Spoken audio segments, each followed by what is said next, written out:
Salut, salut, c'est une façon unique de partager la parole avec vous aujourd'hui. C'est un grand privilège de le faire. Je suis reconnaissant envers la technologie. Nous touchons beaucoup de foyers de cette façon et je suis vraiment, vraiment contente.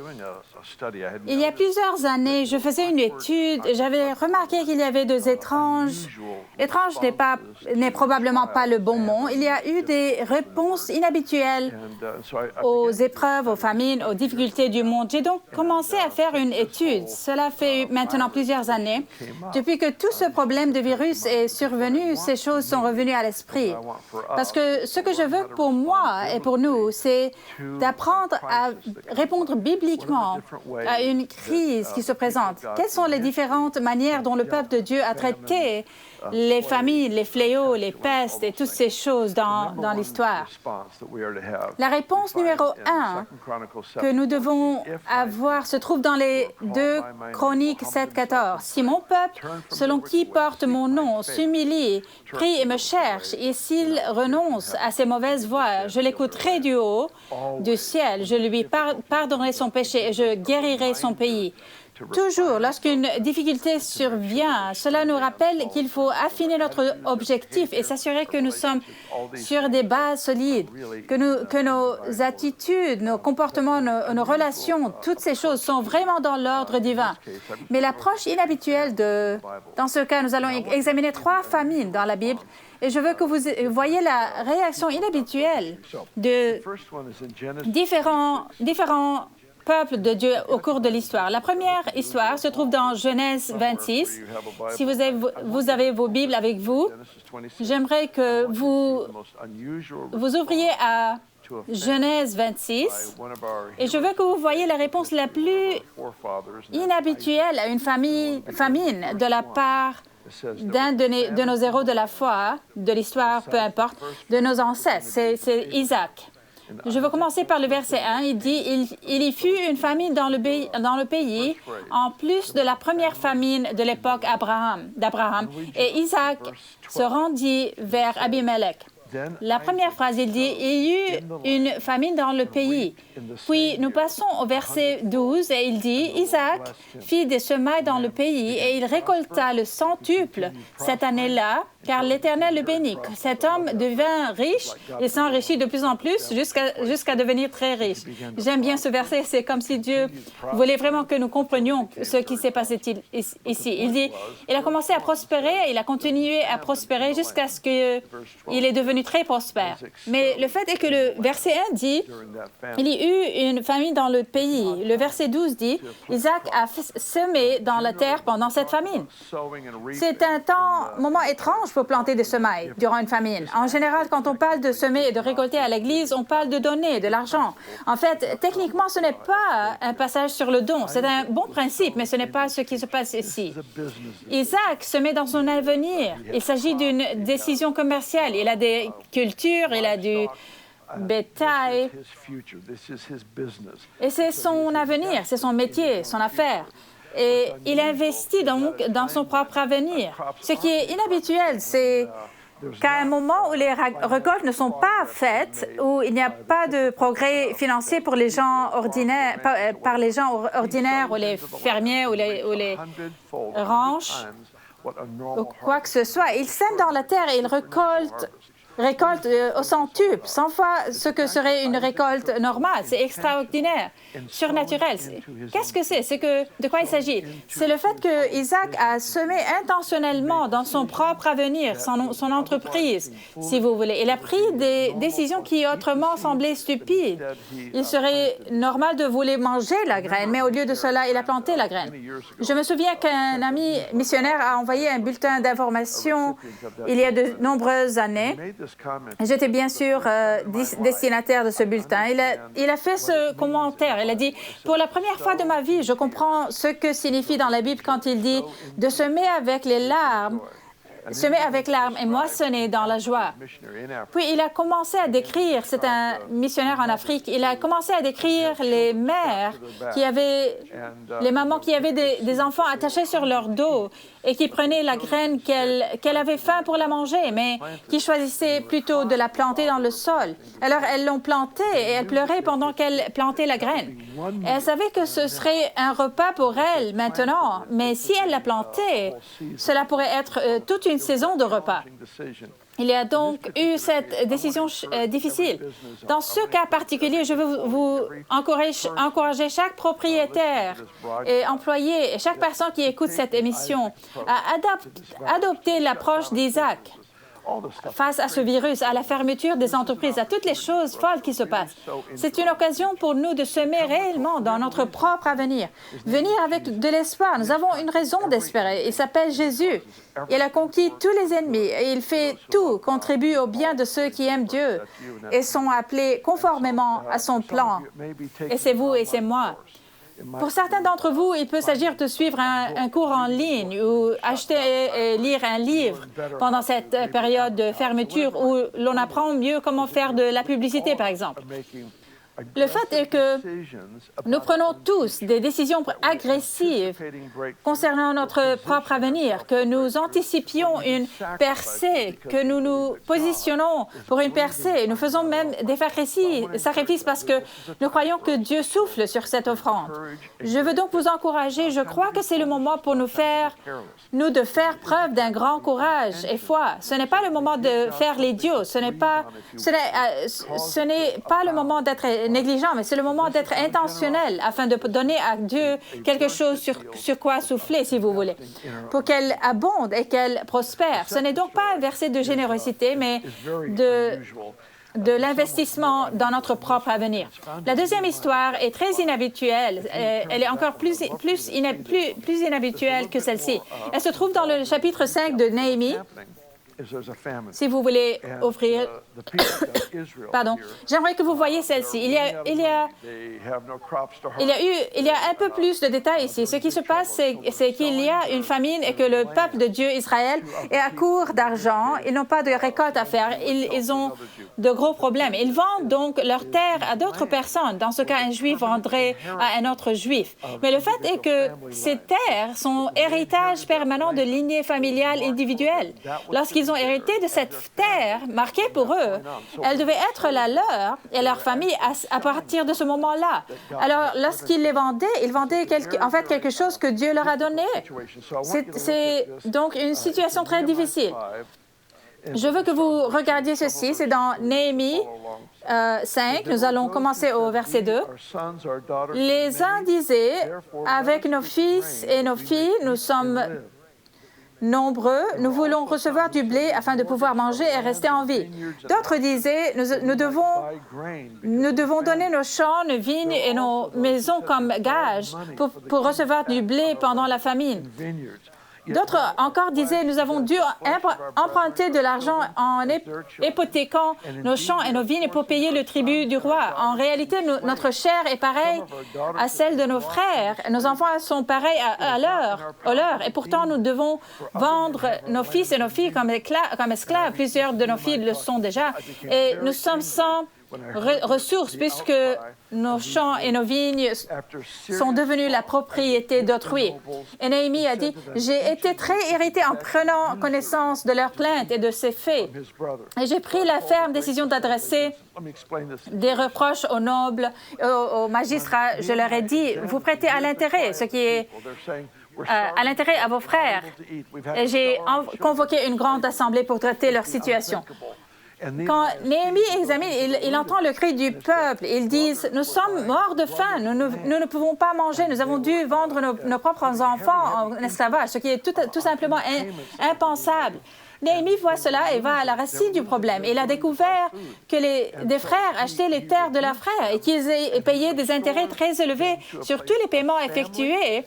Ils perdaient leur capacité à acheter de la nourriture. Alors, il les réprimande et il les rétablit dans un lieu de famille et d'alliance nationale. Et voici le point. C'est une époque où beaucoup d'entre nous sont obligés de rester chez eux, par exemple. Nous sommes confinés et mis en quarantaine dans nos propres maisons. Et quel est le point? C'est le moment de renouveler et de rétablir les relations. La famille d'abord, le corps de Christ, le peuple de Dieu. Ce n'est pas le moment de profiter de quelqu'un dans sa difficulté. C'est là que nous ajustons les possibilités de gains personnels afin d'accommoder les personnes qui ont du mal, les personnes qui souffrent, qui subissent une perte ou une diminution de salaire, quel que ce soit, que nous fassions tout ce qui est en notre pouvoir pour être une famille, pour apporter un soutien biblique, un soutien affectueux et même financier dans la mesure du possible. Je me souviens des chapitres 2 à 5 des Actes où l'Église a connu ce grand réveil. Ils commencent à vendre leurs terres et à faire toutes sortes de choses. Ce qu'ils ont fait, c'est qu'ils se sont assurés que personne parmi eux ne manquait ou n'était pauvre. Ce n'était pas un mandat d'en haut, c'est quelque chose qui a éclaté en eux, de l'intérieur. C'est important. Ce n'est pas une décision gouvernementale de tout le monde à la même chose. C'est une décision interne qui a dit « Je m'occupe de mon frère, de ma sœur. Je veux m'assurer qu'ils sont bien approvisionnés et qu'ils ont de la nourriture à manger, qu'ils aient un abri. » Nous vivons actuellement une période de crise. Nous ne devons pas nous replier sur nous-mêmes et nous préoccuper de nos propres besoins, de notre propre circonstances. C'est plutôt une occasion pour nous de poursuivre agressivement ceux dont nous savons qu'ils pourraient être en difficulté. Ils ont peut-être une crise financière ou médicale. Le fait est que nous tournons notre attention vers le peuple de Dieu et que nous nous rallions à leur cas, à leur cause. Vous avez peut-être des voisins, des amis. Nous avons encouragé les gens à appeler les plus âgés entre vous, ceux qui ne peuvent pas aller faire leurs courses, par exemple. Beaucoup de nos équipes ici nous avons demandé aussi aux membres de notre Église d'appeler pour savoir où se trouvent les besoins. Le fait est qu'il s'agit d'un moment où, au lieu de réagir à la peur du jour qui sévit, nous devons plutôt nous concentrer sur notre dévotion pratique et simple au corps au Christ et à son peuple. Je veux que mon amour pour Dieu soit vu et mesuré par mon amour pour les gens. Dans cette histoire inhabituelle, la famine s'est produite, mais on n'en parle pas plus jamais. C'est comme si leur compassion mutuelle, leur dévouement les uns envers les autres faisait taire la voix de cette tempête, de cette famine. La dernière histoire que je voudrais vous demander d'examiner se trouve dans le chapitre 11 des Actes, dans le Nouveau Testament. C'est une histoire intéressante pour de nombreuses raisons.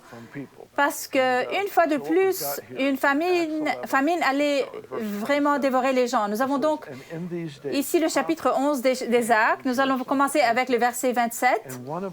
Il dit, à cette époque-là, des prophètes descendirent de Jérusalem à Antioche. L'un d'eux, au nom d'Agabus, se leva et annonça par l'Esprit qu'il y aurait une grande famine sur toute la terre. Elle arriva, en effet, sous l'empereur Claude. Les disciples décidèrent d'envoyer, chacun selon ses moyens, un secours aux frères et sœurs qui habitaient la Judée. J'aime cette histoire particulière pour tout un tas de raisons.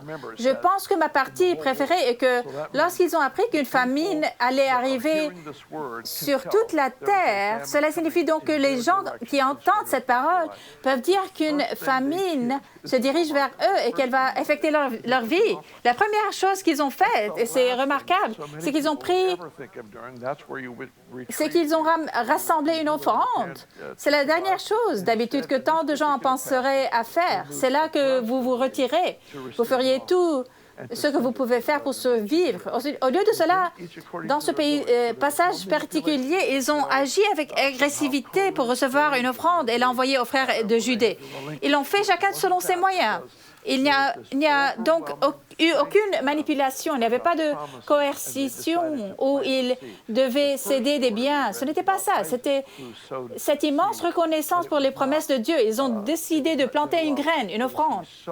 La première histoire que nous venons de lire concerne Isaac, qui a semé des graines, mais ce n'était pas de la générosité, il semait dans son propre avenir et entreprise. Et c'est important. Et la seconde histoire était une relation d'alliance pour y semer et s'assurer qu'il qu'il y a de la santé. Mais cette dernière histoire ici a en fait à voir avec l'argent lui-même. Ils ont pris une offrande et l'ont donnée aux frères de Judée. Cela signifie beaucoup de choses. Il pourrait s'agir d'un acte de compassion. J'ai entendu dire que les frères de Judée étaient en grande crise financière. Si c'est le cas, c'est évidemment une chose très noble à faire pour rassembler une offrande. Mais je voudrais vous suggérer qu'il y a peut-être un peu plus que cela dans cette histoire.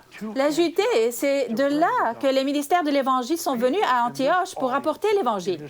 Les gens de ce public, de cette Église, si vous voulez, les gens de ce corps de croyants sont convertis parce que quelqu'un est venu de Judée et leur a apporté la bonne nouvelle.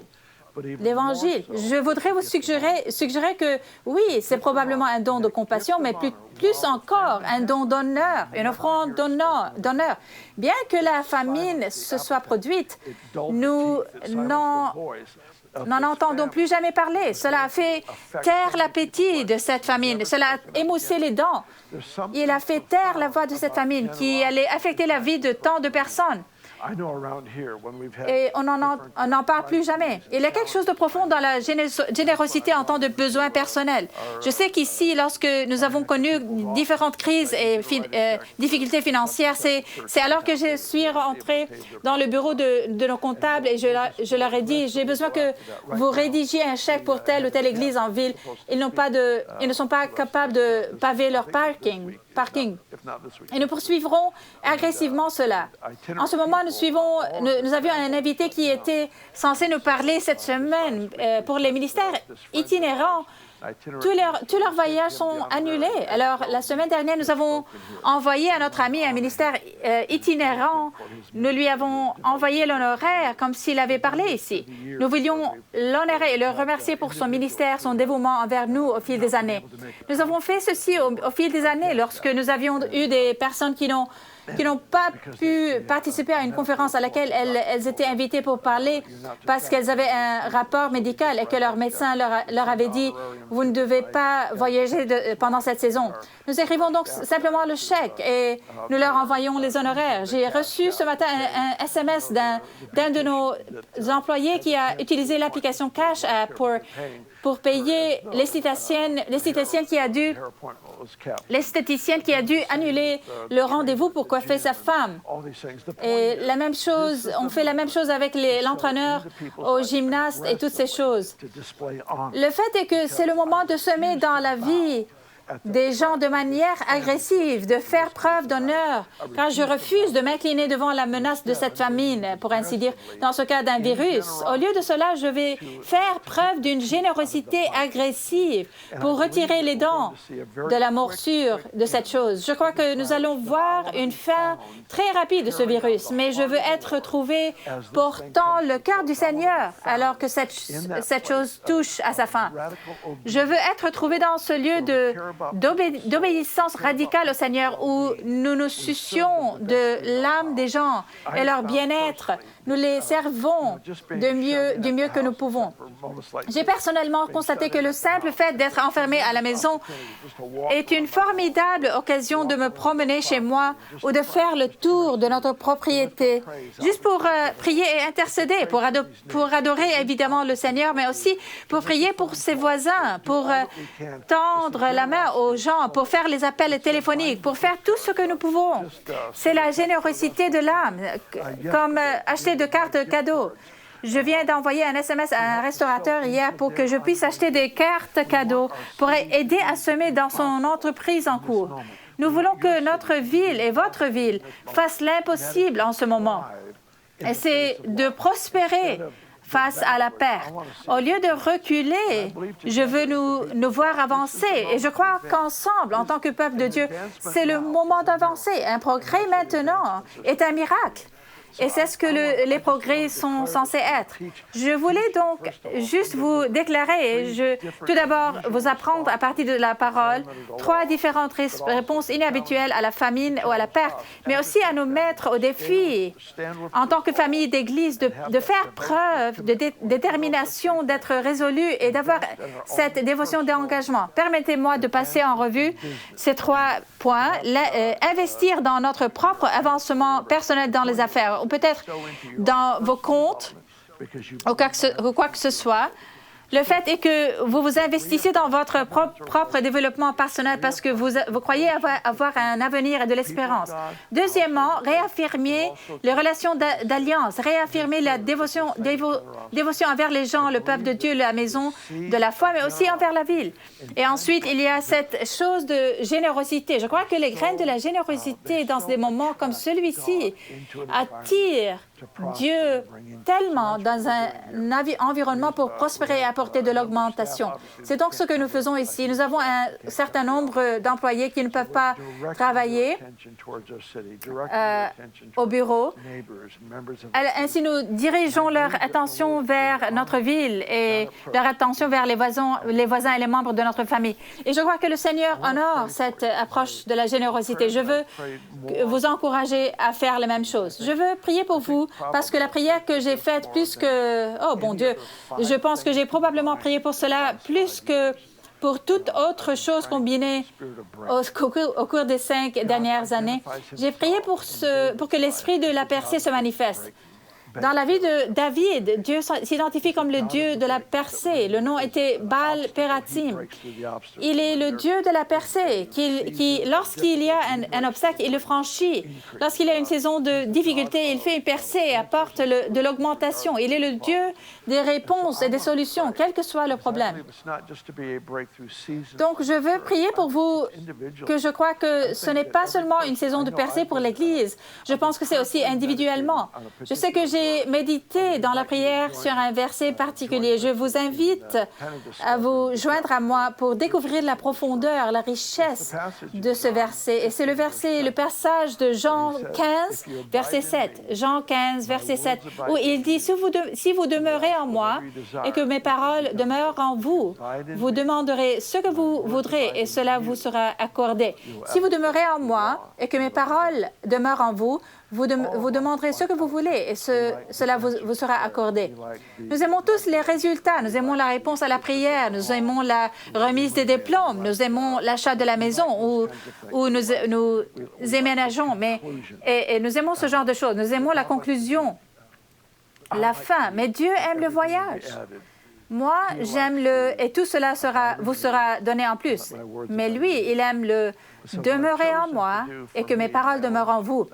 Donc, ce que j'ai choisi de faire pour moi dans mon propre voyage en cette saison, c'est de tourner mon attention. Je donne littéralement de mon temps en cette saison pour mieux apprendre un seul verset. Non pour le citer, je peux le citer depuis des années, mais pour le vivre complètement. Qu'est-ce que cela signifie de demeurer en Christ? Que signifie être en relation affectueuse continue avec lui? Qu'est-ce que cela signifie de rester connecté à la présence de Dieu devant son visage de manière continue? À quoi cela ressemble-t-il? À quoi ressemblait-il pour moi de porter cette conscience que l'Esprit de Dieu est en moi, qu'il se repose sur moi? Que signifie être si profondément connecté au cœur et à l'Esprit de Dieu, demeurer en lui? Et il dit ensuite que mes paroles demeurent en vous. C'est là que lorsque nous lisons sa parole, quelque chose nous est mis en évidence. Par exemple, dans ce cas, toute cette histoire d'offrande en période de famine, elle me frappe. J'y pense depuis des années. Et à quoi cela ressemble-t-il de faire face à un problème extérieur, de se comporter dans l'esprit opposé, et puis Dieu fait une percée? Nous portons alors ces paroles dans notre cœur. Vous avez peut-être une autre parole. Il y a peut-être quelque chose que le Seigneur vous a dit au sujet de votre famille. C'est peut-être une promesse personnelle de quelque chose qu'il va faire, et cela semble être la saison la plus impossible pour que cela se produise. Eh bien, devinez quoi? C'est la saison la plus probable pour la percée à venir, parce qu'il est le Dieu qui majore. Il négocie les impossibilités. Donc, je vais vous demander, rejoignez-vous à moi sur ce point, de demeurer en Dieu, cet amour affectueux pour lui continuellement, où sa parole, au moindre signal, à tout moment, peut vous citer, vous déclarer, c'est ce que Dieu me dit en cette saison. Je veux surveiller ces deux parties de ma vie et de le laisser surveiller ma vie de prière là où les choses se passent et la percée a lieu. Père, je prie alors en ce moment pour toute la famille de Bethel et notre communauté de Bethel dans le monde entier, nos invités et amis qui nous ont rejoints. Que ce soit la saison où nous voyons un esprit de percée, un manteau, un déversement d'onction pour la percée venir sur chaque individu, sur chaque foyer. Dieu, je prie pour notre ville, je prie pour les villes représentées, qu'un manteau de percée, les situations les plus impossibles tournent et s'inversent pour la gloire de Dieu.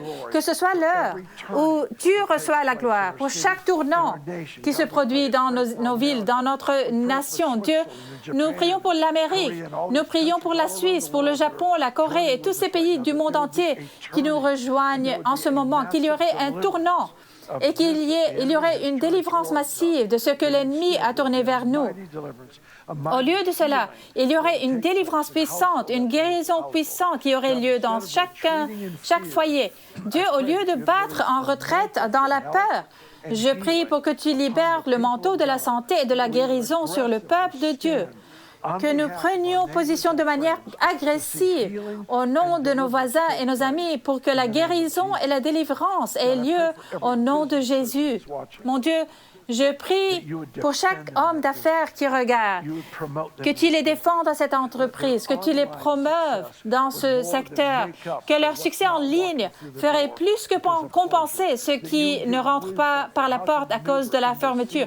Que tu donnes la sagesse pour la façon de manœuvrer dans cette saison différente de toutes les saisons précédentes. Que tu nous aides à savoir comment investir dans notre avenir de manière biblique. Que tu nous montres où nous devons consolider notre force les uns avec les autres dans nos familles et dans notre famille d'Église. Et que tu nous montres à quoi ressemble la générosité en cette saison. Je prie pour que le nom de Jésus soit exalté et tenu en très haute estime. Amen. Amen, amen. S'il vous plaît, je porte cette chose dans mon cœur depuis des jours. En fait, Chris devait parler aujourd'hui, mais il s'est gentiment incliné pour que je puisse partager ce que j'avais dans mon cœur. J'ai l'impression que ceci est un modèle prophétique et il va être appliqué différemment probablement pour chaque foyer, mais il y a un modèle prophétique dans la façon dont nous faisons face à la menace de perte et aux situations difficiles. Je vous encourage donc à recevoir et prier pour ces choses. Mais la dernière chose que je veux faire, c'est, je sais qu'avec une telle audience en ligne, il y a toujours une possibilité qu'il y ait des personnes qui n'ont jamais pris un engagement personnel envers le Seigneur Jésus-Christ. Et le plus grand miracle de tous est le salut d'une âme. Jésus a attiré mon cœur, il m'a montré son amour, il m'a appelé à lui et j'ai dit oui. J'ai invoqué le nom du Seigneur et il m'a sauvé, il m'a pardonné le péché, il m'a délivré de mon passé et m'a permis de marcher avec lui. Cette offrande, ce don du salut est offert à toute personne qui regarde cette émission et qui n'a pas forcément de relation personnelle avec Jésus. Bon Dieu, s'il y a un moment où il devrait être évident que nous avons besoin d'un sauveur, d'un libérateur, nous avons besoin d'un Père qui travaille en notre faveur, qui nous défend, c'est bien maintenant. Je veux tous encourager. Mais cela coûte, ça vous coûte ceci. Ce n'est pas vos dollars, mais ça vous coûte votre vie. C'est le fait que nous nous détournons de notre vie de péché, de notre égoïsme pour devenir un disciple du Seigneur Jésus-Christ. Je vais vous demander de prier avec moi. Dites ces mots avec moi. Père, je viens à toi en tant que pécheur. Je viens à toi en ayant besoin de pardon. Je te demande de me pardonner de tout péché. Je me détourne d'eux. Je ne servirai aucun autre Dieu que Jésus. Je suivrai aucun autre style de vie que celui de Jésus. Je te demande de me remplir maintenant de ton esprit et de me permettre de vivre comme un représentant de Jésus sur la terre. Je demande ceci pour l'honneur du nom Jésus-Christ. Amen. Eh bien, je vous remercie. Merci de nous rejoindre dans ce cadre, ce contexte inhabituel. Mais merci. Merci de prendre du temps sur votre journée. Je vous bénis au nom de Jésus. Je prie pour que l'Éternel fasse briller son visage sur vous. Je prie pour que chaque foyer ait une augmentation des rencontres divines, des expériences divines. Je prie pour tous ceux qui regardent, que Dieu libère sur vous, sur moi, un don de foi pour cette saison.